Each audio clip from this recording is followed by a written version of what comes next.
Don't hate the player, hate the game. This is another episode of Hang 10. Q to the U to the I to the double N is, of course, my name.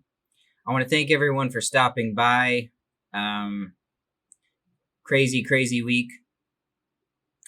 Things are starting to heat up for me, academic wise. Going into midterms week. Serious stuff. Once you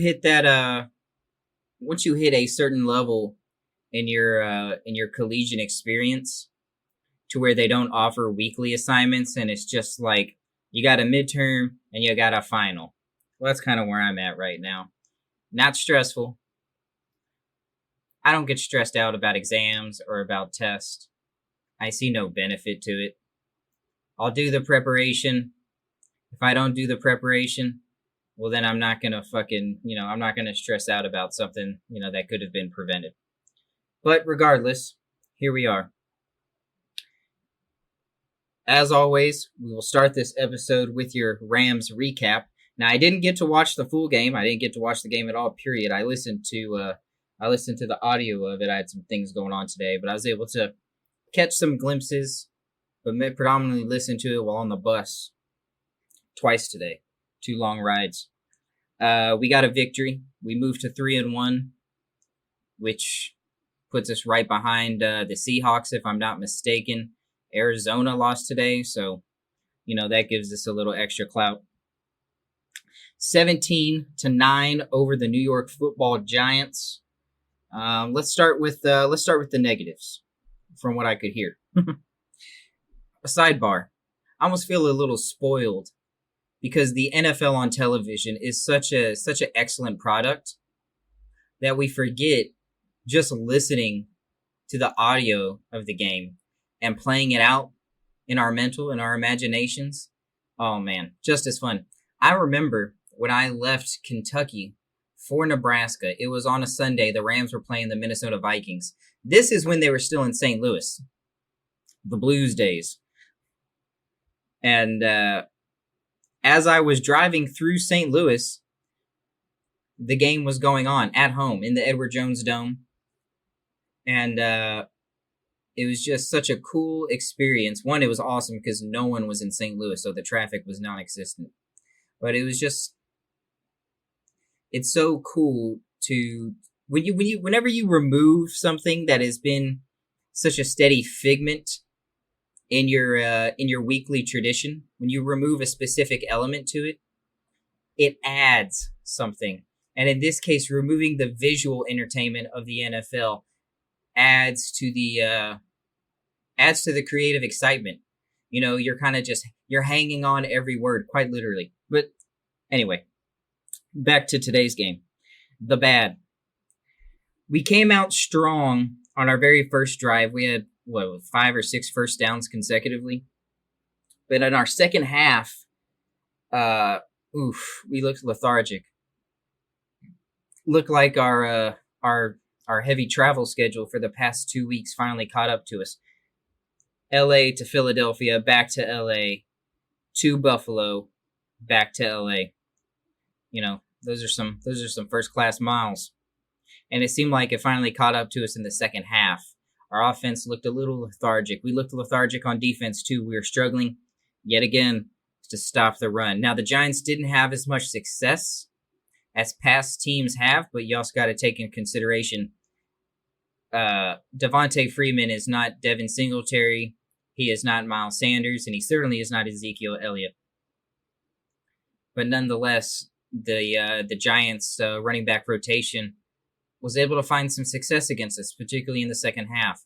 So that's something that we continue to need to shore up, and especially if we make it to the playoffs. If you can't stop the run in the playoffs, that's a quick ticket home. Another thing I noticed, and I've noticed this a couple times, particularly in the Super Bowl against the Patriots, what was it, 2 years ago now? I think Sean McVay is one of the greatest offensive minds in football. I mean, he's our guy. He's our head coach. We stand by him. But sometimes I feel like we get too stuck in our game plan. We're not adaptive enough in game. And I felt that was the case against the Giants. Too many dinks and dunks. I would have liked to open up the passing game, utilize some of our excellent deep route runners on those deep posts and those corner routes, guys like Cooper Kupp. In fact, our game-winning touchdown, which, sealed our lead and sealed the victory, was a deeper route to Cooper Kupp. It was a 55-yard touchdown reception. A lot of that was yak, but, when we finally opened up the field, we were able to drive one to the stands. This week, uncharacteristically so far, we struggled in the run game. The last 3 weeks, we've been having over 100 yards rushing. Today, we only had 58 team rushing yards. 58 team rushing yards. That's also no bueno. I'm afraid. Well, I'm not really afraid, but I'm cautionary that stopping the run will become a blueprint to how teams could beat us in the future. So we need to, like I said earlier, we need to be more adaptive in game. We need to have our plan B and our plan C set up so when plan A, hits a hurdle, we're still good to go. But there was a lot of good in this game. Number one, Jared Goff continues to be accurate and making smart decisions with the football. 25 for 32, 200 yards, 1 touchdown. That was the aforementioned 55-yard touchdown reception by Cooper Kupp. In the first half, our defensive front looked really good. 4 sacks in the first half. Powerful. And it wasn't just Aaron Donald getting to the quarterback. Greg Gaines, Morgan Fox, Michael Brockers. Our entire defensive front was getting the push and penetration we need. Speaking of the defensive front, 2 shout-outs on the defensive side of the ball. One of which is on the defensive front. Leonard Floyd, number 54. Our offseason pickup from Chicago. Outside linebacker out of Georgia a couple of years ago. He was highly clouded, and in Chicago, he had hit some hurdles. Man, he's been balling so far this season. Recorded his 2nd sack today. He would have had 3 on the year if one of them hadn't been called back. But, man, his agility and his ability to, he's flexible. His agility and his flexibility around the offensive tackle. Man, it's getting plays. It's getting recognition here on Hang 10. Another shout out. The man with all the money.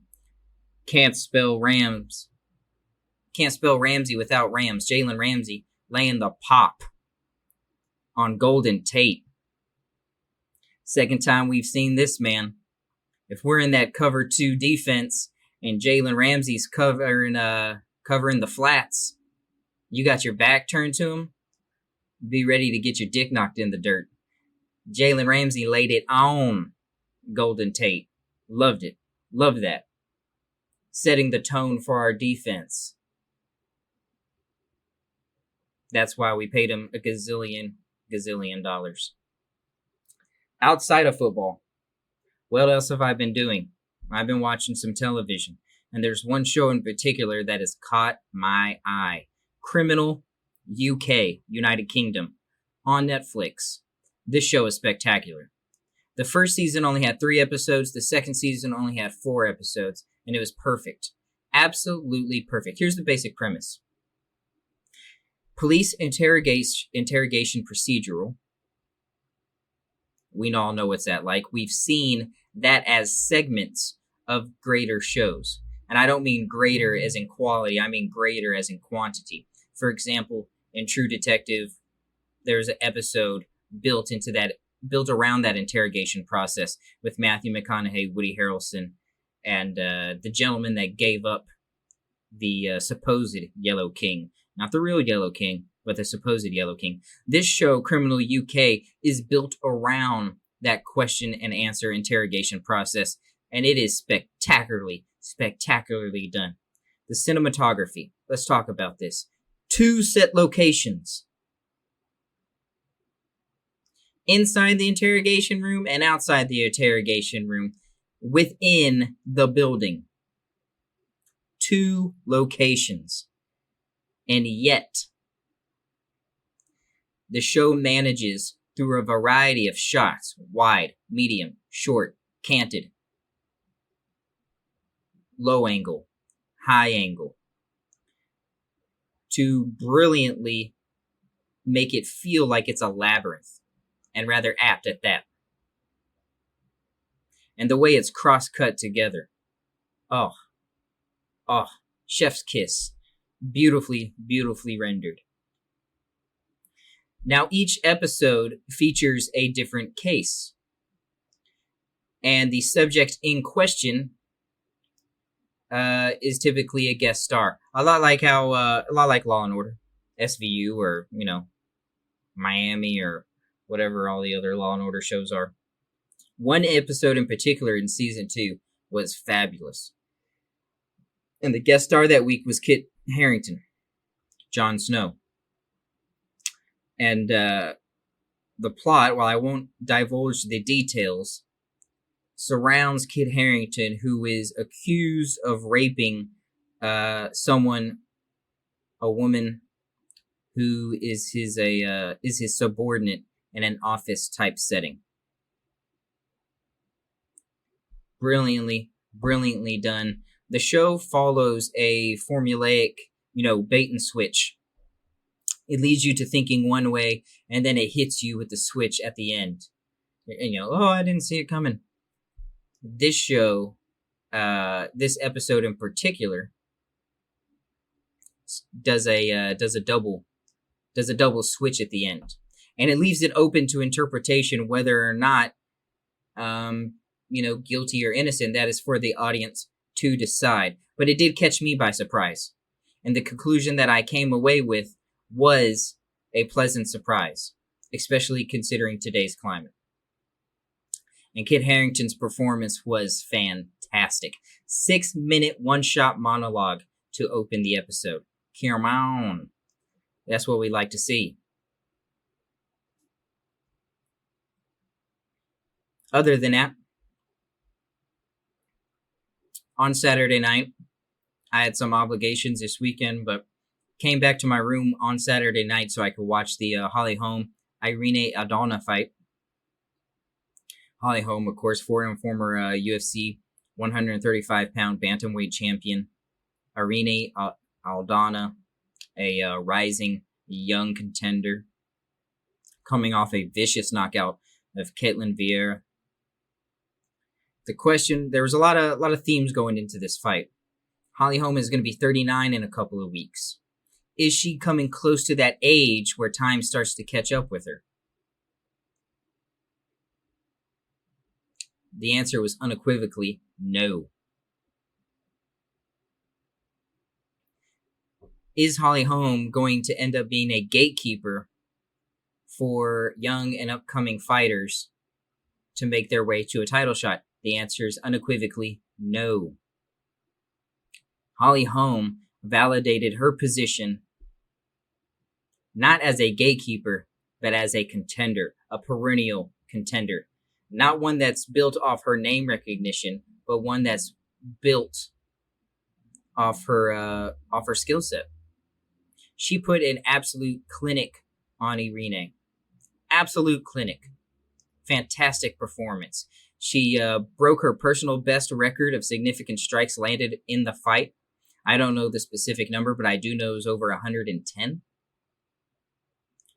And in that 5th round, when she was up on all the scorecards, I thought she had won every round. But in the 5th round, in the final minute, Holly lets out this freaking battle scream, this cry to Valhalla, and just goes for it, bites down on her mouthpiece, hooks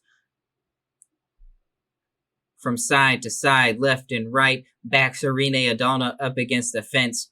Very reminiscent of Chuck Liddell versus Tito Ortiz. I thought she was going to get the finish, but Irene stood tough and, made her ancestors proud. Didn't get finished. Where does Holly Holm go from here? Man, she's one shot away from a title shot.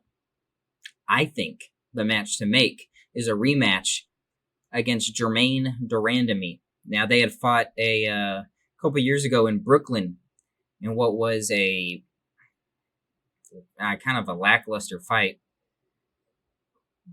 The most prominent strikes being after the bell, landed by Jermaine Durandamy, which, should have resulted in a point deduction and would have gave Holly Holm the fight, but, whatever. That was at featherweight. That was at 145. The winner of that, was supposed to fight Cyborg Santos. Jermaine Durandamy became the inaugural women's featherweight champion, ended up vacating that. She didn't want to fight Cyborg due to Cyborg's PED past. I say now is the time to run it back. 135. The winner takes on the GOAT, the greatest female combatant of all time, Amanda the Lioness Nunes. Run it. Set it up. That's what we want to see. That's what we need to see. There's nothing better in mixed martial arts when two worthy contenders, showcase their skill set to validate that they deserve a shot at supremacy. So that's what we need to see as MMA fans, as UFC fans. Holly Holm versus Jermaine Durandamy 2. Again, just to recap today's episode, Rams get the dub 17-9. We move to 3-1. Not our best game. We kind of played to the Giants level. Next week we got the Washington Football Club. Hopefully we can make some corrections and get back to firing on all cylinders. I have a feeling we will. I trust in Sean McVay. And finally, Criminal UK, Criminal United Kingdom on Netflix. Spectacular show. I can't recommend it enough. And here at the 18-minute mark, we are going to call it short. I do have a shit ton of schoolwork I got to get into. So I will catch you guys on the flip side. As always, stay safe, stay smart, and God bless. Adios.